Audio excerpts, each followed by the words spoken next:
بسم الله الرحمن الرحيم اقرأ باسم ربك الذي خلق خلق الإنسان من علق اقرأ وربك الأكرم الذي علم بالقلم علم الإنسان ما لم يعلم كلا إن الإنسان ليطغى أن رآه استغنى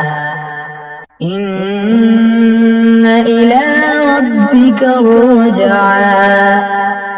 أرأيت الذي ينهى عبدا إذا صلى أرأيت إن كان على الهدى أو أمر بالتقوى أرأيت إن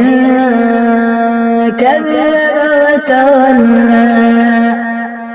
ألم يعلم بأن